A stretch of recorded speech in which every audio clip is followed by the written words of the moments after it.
Baik. Jadi begini teman-teman sekalian, berkaitan dengan virus ini ya. Jadi memang sekarang ada beberapa laporan lah ya, bahwa ada orang yang datang dengan keluhan pencernaan, keluhan mah seperti itu, nyeri, dispepsia seperti itu. Kemudian di swab negatif, kemudian 3 hari kurang lebih setelah masuk itu tiba-tiba sudah penuh dengan rongki parunya, dan hari keempat tuh sudah wassalam.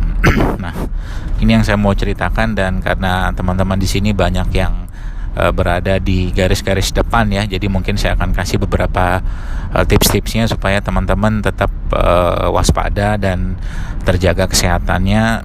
Karena emang karakter virus ini sekarang sudah lebih baru dan lebih canggih lagi, dan sampai kapan kita nggak tahu, dan akan terus seperti itu. Pokoknya kita siap aja perangnya gitu ya. Nah, yang pertama adalah bahwa memang virus ini sekarang mulai masuk ke pencernaan. Jadi dia khususnya akan menyerang orang-orang yang bermasalah di pencernaan ya. Sehingga dari sini kita harus tahu bahwa karakter orang Asia ya, Indonesia termasuk di situ, kebanyakan atau sebagian besar adalah masalahnya di lambung ya, atau pencernaan. Maka potensi sangat besar dari ini untuk terjadi, atau mungkin keadaan yang tadi saya sebutkan di awal tadi itu sangat gampang terjadi. Sehingga ada beberapa hal yang mungkin teman-teman bisa lakukan sebagai langkah penguatan lambung ya dalam hal ini, dan penguatan tubuh secara umum pada dasarnya nanti. Yang pertama adalah jaga lambung ya. Jaga lambung ini berupa teman-teman, pertama hindari semua makanan-makanan terutama fast food ya. Udah pisah dulu sama fast food ya. Jangan ada fast food sama sekali lah masuk, karena itu sangat berat buat lambung. Itu pertama. Yang kedua, sebenarnya ada obat yang sangat baik untuk menjaga asam lambung ini, karena memang sebagian besar orang Indonesia masalah di lambung, dan itu sebenarnya bukan kelebihan asam klorida ya, tapi justru malah kekurangan hipoklorida sebenarnya. Nah, di sini kita bisa ngambil salah satu cara atau mungkin metode untuk memperbaikinya, yaitu dengan cara mengkonsumsi air tajin. Air tajin ini salah satu air yang sangat baik untuk memperbaiki asam lambung. Tapi kalau teman-teman agak repot, ada satu produk nanti mungkin saya share, tapi nggak sekarang, yang sudah jadian ya, itu isinya air tajin. Nah, air tajin ini bisa teman-teman buat ya dengan cara mengambil beras seperti biasa, kemudian tentunya beras yang bebas pestisida ya, beras organik ya. Itu diminum airnya 2 kali lah, atau sekali sampai 2 kali sehari. Kalau seandainya nggak mendapatkan air tajin atau beras, teman-teman bisa mengkonsumsi air tajinnya ubi ya, atau mungkin air tajin ubi singkong ya. Ubi kayu kalau di tempat saya. Nah, itu bisa teman-teman minum juga airnya. Dan ingat, kenapa air tajin atau ubi ini bisa dipakai? Karena kita butuh amilumnya ya.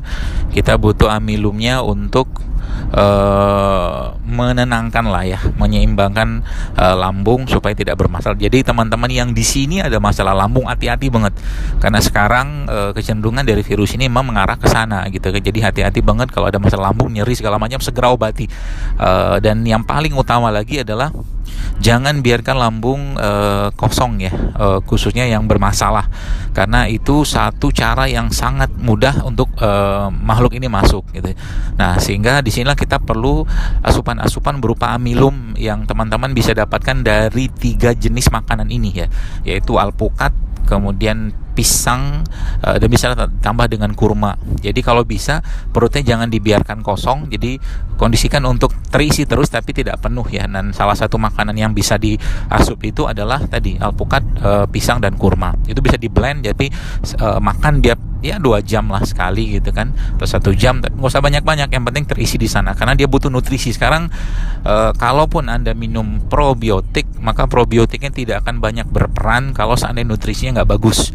Maka di samping konsumsi probiotik yang sudah ada ya teman-teman juga bisa konsumsi juga nutrisi yang tadi tinggi amilum tadi. Jadi saya ada jelaskan air tajin ya, baik dari beras atau mungkin air tajin dari singkong, itu sangat baik ya untuk menyeimbangkan asam lambung atau mengendalikan asam lambung. Di samping itu juga tadi yang alpukat, kurma dan pisang.